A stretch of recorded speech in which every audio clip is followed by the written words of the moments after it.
जितने भी देवी देवता हैं सभी जो हैं परमात्मा की आज्ञा का पालन करते हैं। क्यों करते हैं? क्योंकि उनसे भय लगता है, परमात्मा से उनको भय लगता है। तो इसलिए परमात्मा से ही हमको भय करना चाहिए और किसी से नहीं। और भय करके क्या करना चाहिए फिर? अज्ञान की निवृत्ति करनी चाहिए।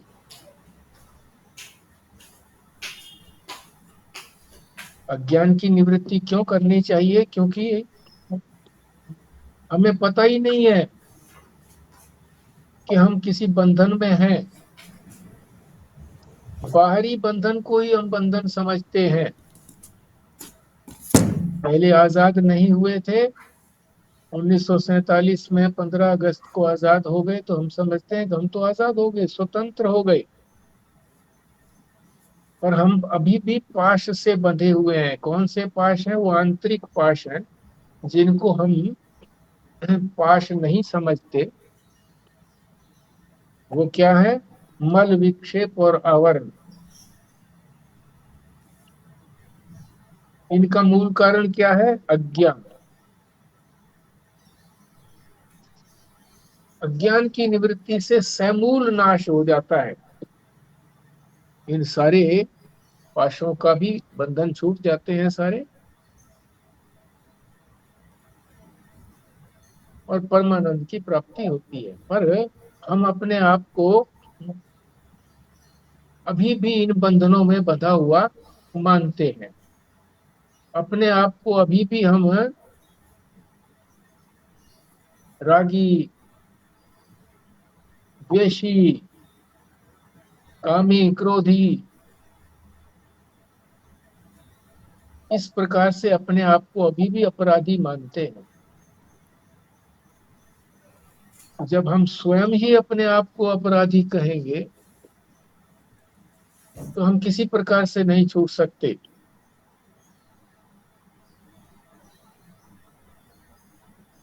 तो इसका कारण क्या है? अज्ञान। तो अज्ञान दो प्रकार का होता है। एक है मूल अज्ञान, जिससे सब कुछ निवृत्त हो जाता है। जो भी बंधनकारी है, जो भी दुखकारी है, जो भी राग द्वेष आदि होते, सब कुछ छूट जाता है। एक होता है तूला विद्या, एक है मूला विद्या, एक है तूला विद्या। छोटी छोटी जो अविद्याएं हैं, अज्ञान है, संसार की जानकारियां जो हैं, बहुत जानकारियां हमको है नहीं। तो उन जानकारियों को करने से हमको थोड़ा बहुत लाभ हो सकता है। विज्ञान जो है इन्हीं चीजों की खोज करता है। संसारिक संसारिक सुख देने का ही प्रयत्न वो करता है। और वो मूल अज्ञान की निवृत्ति नहीं करता। मूल अज्ञान की निवृत्ति तो वेद के, शास्त्र के अनुसार चलने में, उसके अनुसार ज्ञान करने में ही प्राप्त होता है। और वो अज्ञान जो है ज्ञान से निवृत्त होता है, क्योंकि ज्ञान जो है वो अज्ञान का विरोधी है। और वो ज्ञान जो है वेद शास्त्र में ही मिलता है। तो ये हमने कल और परसों 2 दिन में 20वें श्लोक में सात्विक बुद्धि को ठीक प्रकार से समझ लिया था। आज राजसिक बुद्धि को समझेंगे। राजस बुद्धि किसको कहते हैं? पाठ करते हैं। यया धर्मम अधर्मम च कार्यम च अकार्यम एव च अयथावत् प्रजानाति बुद्धि सा पार्थ राजसी। हाँ जी विमला जी।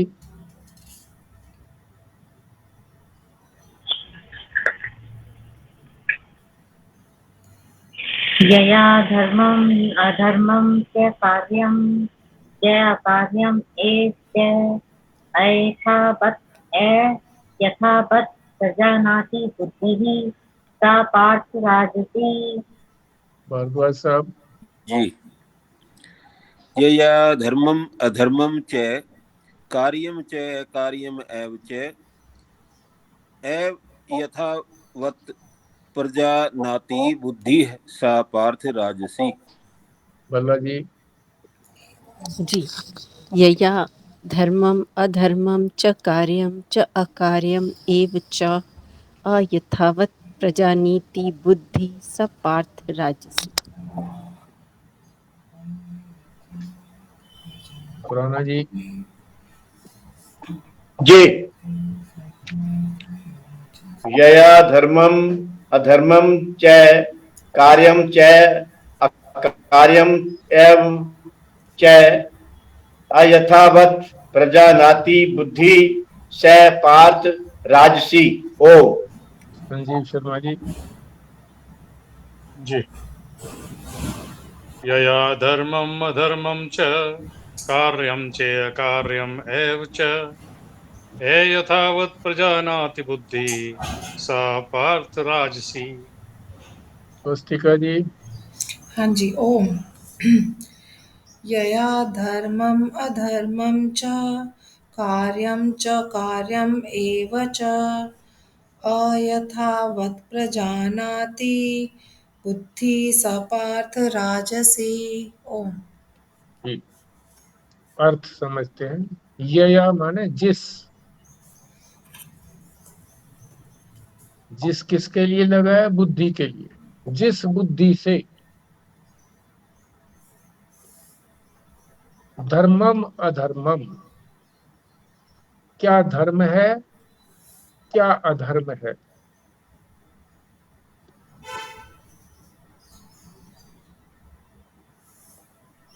और क्या कार्य है क्या अकार्य है, क्या करना चाहिए क्या नहीं करना चाहिए।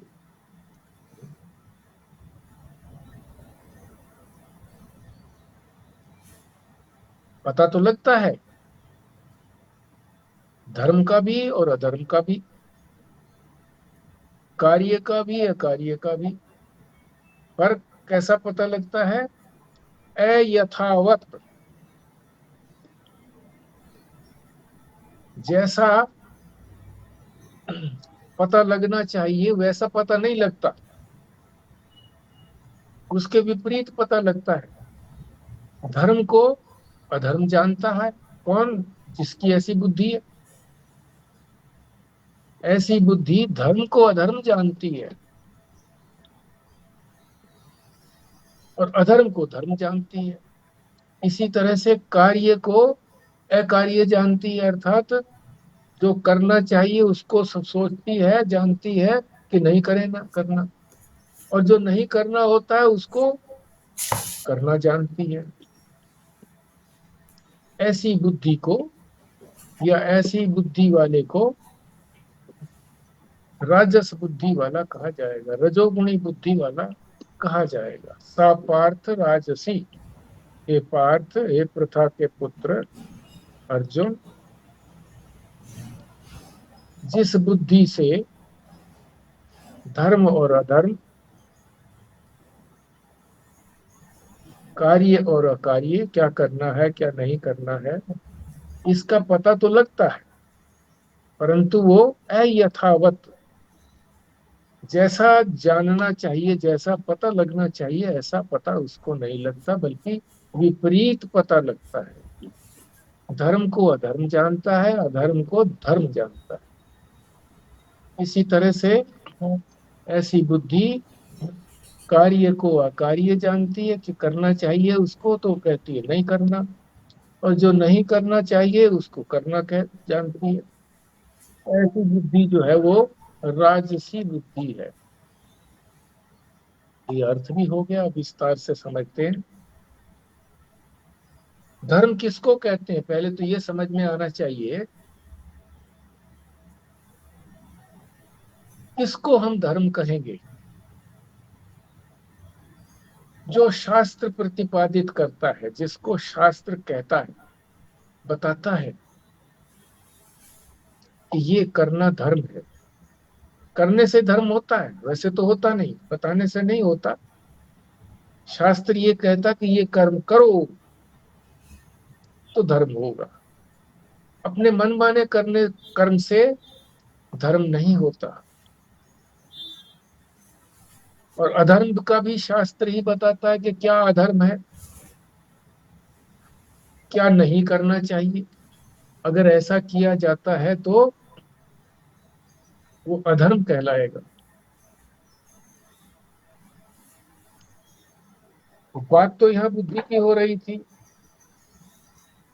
कि बुद्धि जो है इतने अंश में तो जानती है,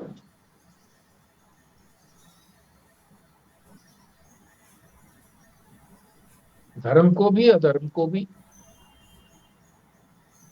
और इसी तरह से राग ये कार्य को भी और अकार्य को भी इतना तो जानती है, पर उसको ठीक तरीके से नहीं जानती कि क्या जो है वो धर्म है, क्या अधर्म है, क्या कार्य है, क्या अकार्य है। इसको यथावत नहीं जानती। जैसा जानना चाहिए, जैसा शास्त्र बताता है वैसा वो नहीं जानती है। पहले तो बताया कि जानती तो है, सात्विक बुद्धि भी कहा था कि जानती है धर्म अधर्म को, कार्य अकार्य को। पर वो कैसे जानती है सात्विक बुद्धि? ठीक जानती है, ठीक ठीक जानती है। जिसको धर्म कहा जाए उसको धर्म जानती है शास्त्र के अनुसार। शास्त्र ने जिसको धर्म कहा है उसको धर्म, अधर्म को अधर्म जानती है। जिसको करने को कहा है तो उसको करने को जानती है, और इसी तरह से जिसको न करने को कहा है उसको न करने को जानती है कि वो नहीं करना चाहिए। सात्विक बुद्धि तो ऐसा जानती है, पर जो राजसिक बुद्धि है, रजोगुणी बुद्धि है, वो इस प्रकार से नहीं जानती। जानती तो है पर विरुद्ध जानती है, शास्त्र के अनुकूल नहीं जानती।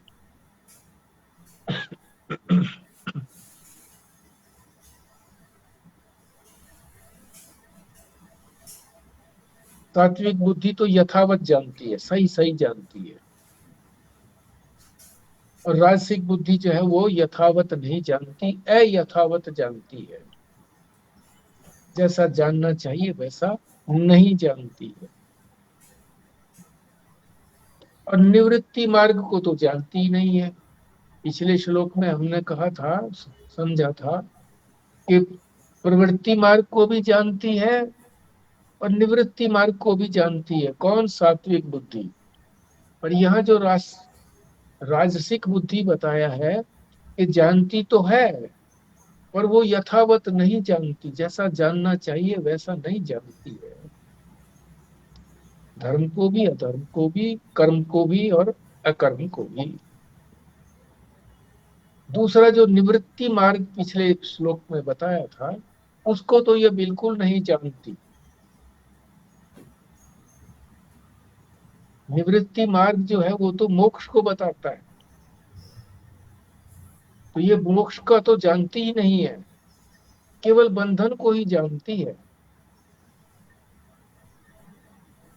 और वो भी यथावत नहीं जानती, इसीलिए बंधन में ही रहती है। बंधन में तो सात्विक भी रहती है। यदि वो केवल प्रवृत्ति मार्ग तक ही अपने आप को सीमित रखती है, या व्यक्ति जो है जिसकी सात्विक बुद्धि है वो केवल इस लोक के सुख को अधिक से अधिक परलोक के सुख को ही सुख समझता है, तो वो भी बंधन में ही है। लोहे का पिंजरे की बजाय सोने का पिंजरा है। स्वर्ग लोक में जाना है तो पिंजरा ही पिंजरा, छूटेंगे नहीं। जब सुखों की समाप्ति हो जाएगी, पुण्य समाप्त हो जाएंगे तो सुख नहीं होंगे, तो फिर यही मृत लोक में आना पड़ेगा। इसलिए वो तो इस बात को जानती है प्रवृत्ति मार्ग से, और निवृत्ति मार्ग भी जानती है सात्विक बुद्धि। निवृत्त होने से, सभी चीजों के से निवृत्त होने से मोक्ष की प्राप्ति होती है। पर रजोगुणी बुद्धि जो है वो मोक्ष मार्ग को तो जानती ही नहीं है, केवल प्रवृत्ति मार्ग में जो बंधनकारी है उसको ही जानती है, और उसको भी यथावत नहीं जानती।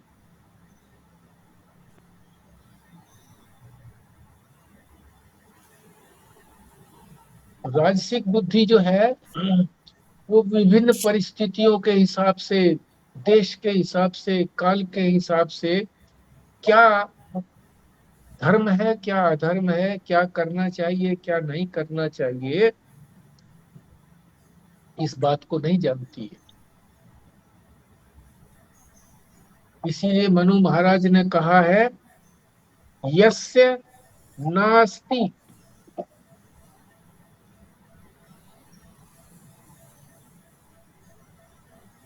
जिसमें नहीं है, न अस्ति, अस्ति माने होना, यस्य माने जिसमें, जिसमें नहीं है, क्या नहीं है, स्वयं प्रज्ञा, अपने आप जानने की जिसमें शक्ति नहीं है, यानी जिसमें विवेक नहीं है। शास्त्रम तस्य करोति किम, उसके लिए शास्त्र क्या कर सकता है? शास्त्रम तस्य, उसके लिए, तस्य माने उसके लिए, करोति करना, किम क्या कर सकता है? कुछ नहीं कर सकता। कैसे नहीं कर सकता? जैसे जिसकी आंखें ही नहीं है तो उसको कितना ही प्रकाश दिखाओ, 1000 वाट का भी बल्ब जला दो उसके सामने तो कुछ नहीं दिखेगा, क्योंकि उसकी स्वयं की आंखें नहीं है। तो इसी तरह से कहा है कि जिसका विवेक, जिसको विवेक नहीं है, जिसकी बुद्धि में, राजसी बुद्धि में विवेक नहीं होता। विवेक ही तो आंख है, शास्त्र की आंख है ये, वेद की आंख है। यही आंख तो वेद को दिखाती है, शास्त्र को दिखाती है, बताती है। तो उसको कितना ही समझाए महापुरुष, महात्मा, शास्त्र बताए, सब उसके लिए बेकार, क्योंकि बुद्धि में जब तक विवेक नहीं होता, विवेक होता है तभी तो विचार करके, मीमांसा करके, चीरफाड़ करके, युक्तियों से सिद्ध करके, तभी तो निर्णय करना पड़ता है, धर्म का भी और अधर्म का भी, कार्य का और अकार्य का भी। और जिसकी बुद्धि राजसी है, उसमें विवेक है नहीं, तो वो इस प्रकार से विभिन्न परिस्थितियों में क्या करना चाहिए, क्या नहीं करना चाहिए, कोई विचार नहीं कर सकता। कोई चीरफाड़ या कोई मीमांसा अर्थात युक्ति तर्क से उसको निर्णय तक नहीं पहुंचा सकता।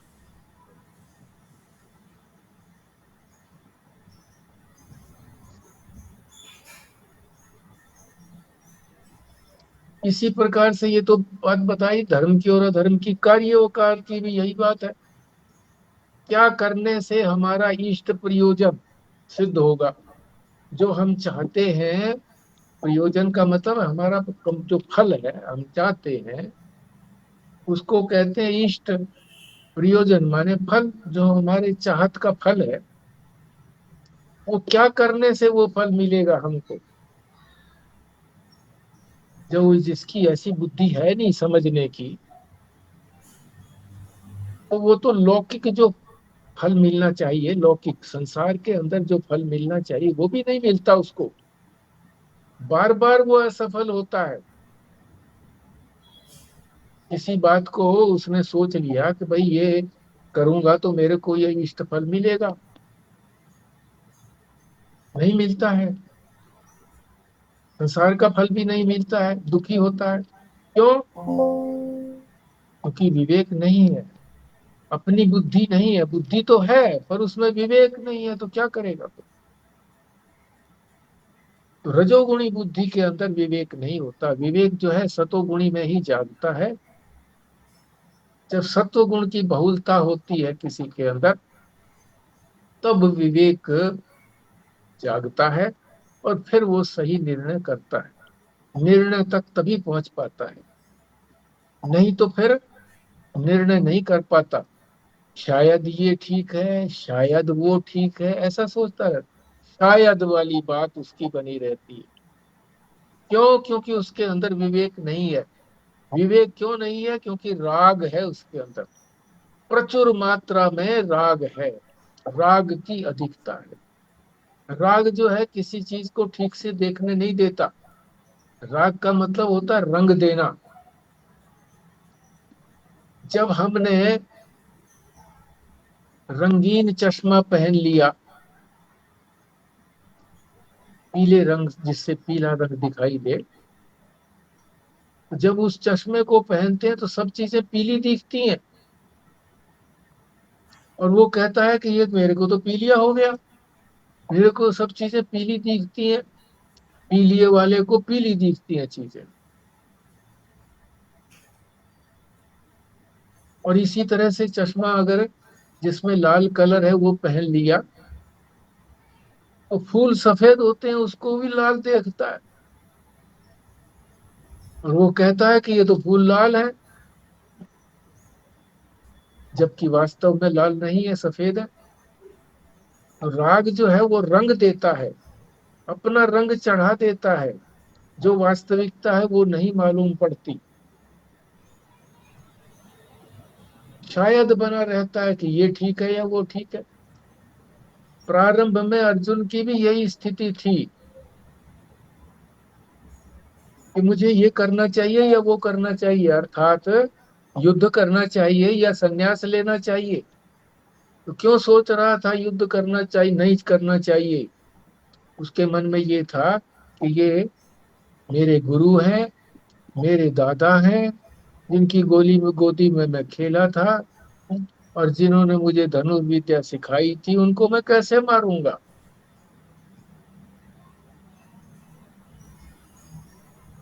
इससे अच्छा यही समझता था कि मैं वैराग्य ले लूं, संन्यास में चला जाऊं, तो मैं पाप से बचूंगा। जबकि युद्ध का आह्वान उन्होंने ही किया था। ये तो केवल 5 गांव मांग रहे थे पांडव, वो भी देने को तैयार नहीं हुआ। श्री कृष्ण ने अंतिम समय तक प्रयत्न किया कि किसी तरह से युद्ध टल जाए, युद्ध नहीं टला। इनका व्यवहार भी, कौरवों का व्यवहार भी आतताई का व्यवहार था। आतताई की भी बात बताई कि आतताई जो है वो कौन होता है? जो किसी को मारता है, किसी की पत्नी को बेइज्जत करता है, जहर देता है, इत्यादि 6 प्रकार के जो है ना आतताई। एक भी प्रकार का अगर किसी में हो तो शास्त्र ये कहता है कि उसको बिना सोचे समझे दंड देना चाहिए, उचित दंड देना चाहिए। तो जो क्षत्रिय है, अगर वो इस प्रकार से उचित दंड नहीं देता है, उसका काम तो उचित दंड देने का है। जो आतताई हैं, जो अनुचित व्यवहार करते हैं, उनको दंड दे, क्योंकि वो शासक होते हैं। यदि वो ऐसा नहीं करते हैं तो ये उनके लिए उचित नहीं है, पाप है।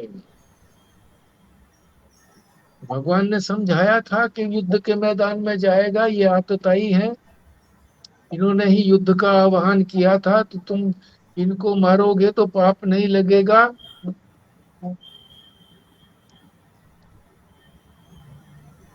साम्राज्य का सुख भोगोगे। फिर मन में शंका थी अर्जुन के कि क्या पता वो जीते या मैं जीतूं।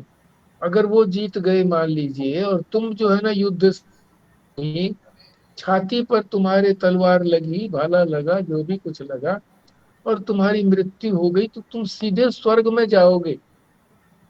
इस तरह से समझाया था। तो रजोगुणी बुद्धि वाला जो है वो राग वाला होता है, रंगीन होती है उसकी, उसका अंतःकरण रंगा हुआ होता है, पूर्व कुछ संस्कारों से रंगा हुआ होता है। वो संस्कार कैसे हैं? संसार के संस्कार हैं, शास्त्र के संस्कारों से संस्कारित नहीं है। उसमें फिर भी यही बना रहता है कि ये ठीक है या ये ठीक है, निश्चय नहीं कर पाता राग के कारण। धर्म को अधर्म समझता है, अधर्म को धर्म समझता है। कार्य को अकार्य समझता है, अकार्य को कार्य समझता है, ठीक से नहीं जानता है। अर्थात जो चीज जैसी है उसको वैसा नहीं जानता है, अन्यथा जानता है। फिर यहाँ जो शब्द आया है